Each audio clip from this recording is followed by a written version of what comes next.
Assalamualaikum warahmatullahi wabarakatuh. Selamat datang di kelas pembelajaran pemrograman dasar. Perkenalkan, nama saya Sarja. Saya adalah guru pengampu di mata pelajaran pemrograman dasar. Nah, apa sih sebenarnya pemrograman dasar? Atau apa itu pemrograman? Atau mungkin kalian telah dengar dengan istilah programming atau programmer. Jadi, pemrograman adalah proses untuk membuat sebuah program, dan program itu sendiri adalah kumpulan instruksi yang kita berikan kepada komputer dengan menggunakan bahasa tertentu agar komputer itu berperilaku sesuai dengan keinginan kita. Karena komputer itu hanyalah benda mati yang tidak dapat melakukan apapun tanpa adanya instruksi. Jadi, kalau kalian punya komputer di rumah, kalau kalian tidak memberikan instruksi pada komputer itu, maka komputer itu nggak akan bisa ngapa-ngapain. Dan tentu saja, instruksi yang kalian berikan itu harus yang benar. Nah, pertanyaan selanjutnya, kenapa sih kita harus membuat program? Program itu kita buat dengan tujuan mempermudah pekerjaan kita, membantu kita menyelesaikan sebuah pekerjaan, atau bahkan menjadi solusi untuk masalah yang kita punya. Masalah ini bisa apapun, bisa yang sangat sederhana sampai yang paling kompleks sekalipun. Contoh sesederhananya seperti melakukan operasi aritmatika atau penjumlahan atau pengurangan. Kalau kita disuruh mengkalikan bilangan 10 digit dikali 10 digit, tentu kan kita akan kesulitan. Nah, contoh salah satu tujuan kita membuat program adalah membantu kita kan. Kita tinggal buat sebuah program yang fungsinya untuk membantu kita dalam menjumlahkan atau perkalian tadi gitu ya. Salah satu contoh programnya adalah kalkulator. Nah, kalkulator itu adalah sebuah contoh tujuan kenapa kita membuat program itu dari hal yang paling sederhana ya.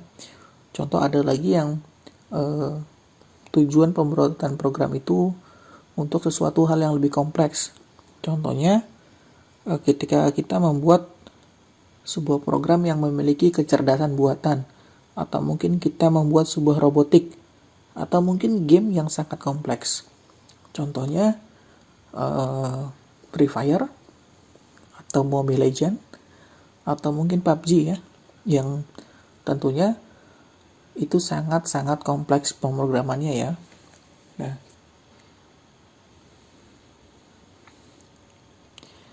Nah, jadi membuat program itu manfaatnya sangat banyak, dan itu semua dapat kita awali dengan hanya menulis satu baris program. Nah, itu tadi merupakan sedikit penjelasan tentang pemrograman ya. Jadi, program adalah sekumpulan instruksi yang kita berikan kepada komputer. Nah, proses pemberian instruksi tadi itu disebut dengan programming. Nah, terus kita sebagai orang yang memberikan instruksi itu disebut dengan programmer gitu ya. Kemudian selanjutnya, gimana sih langkah-langkah atau apa aja yang harus dipersiapkan dalam membuat sebuah program? Nah, tentu tadi tidak jauh dari tujuan pembuatan program ya. Jadi, ketika ada masalah, barulah kita bisa membuat sebuah program gitu ya. Nah, jadi untuk mencari solusi dari masalah yang kita punya, itu langkahnya sangat kompleks ya, sangat banyak. Nah, sebagai pengantar materi pertama pemrograman dasar, kita akan mempelajari tentang alur logika pemrograman. Jadi, seperti tujuan awal tadi, pembuatan program adalah untuk membantu kita mencari sebuah solusi dari permasalahan yang kita hadapi. Nah, terdapat beberapa cara untuk menyelesaikan sebuah permasalahan. cara untuk menyelesaikan permasalahan di dalam pemrograman itu disebut dengan algoritma. Apa sih algoritma itu? Jadi, algoritma adalah urutan atau langkah-langkah dari penyelesaian suatu masalah yang disusun secara logis dan sistematis dengan tujuan agar menjadi solusi paling efektif dari suatu masalah yang kita hadapi.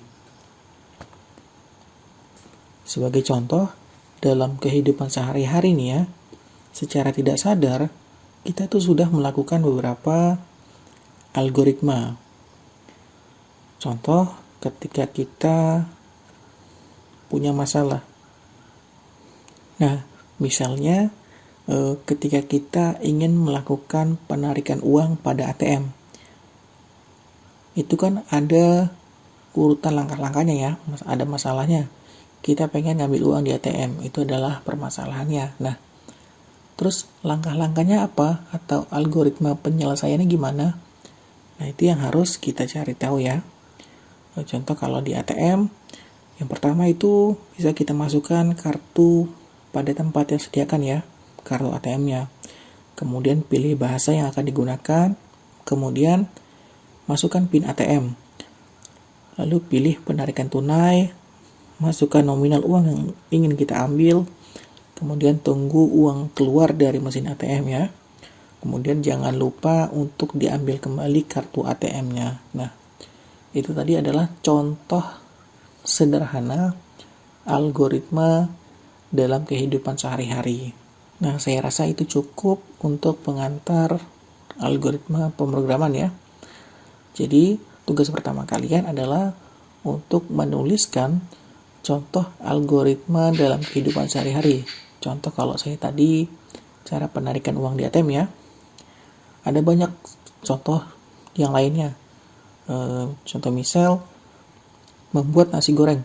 Nasi goreng itu masalahnya. Nah, algoritmanya atau langkah-langkah pembuatan nasi goreng gimana? Nah, itu silakan kalian catat di kertas HVS atau folio ya. Silakan kalian cari satu contoh algoritma dalam kehidupan sehari-hari. Saya rasa cukup. Sekian. Terima kasih. Assalamualaikum warahmatullahi wabarakatuh.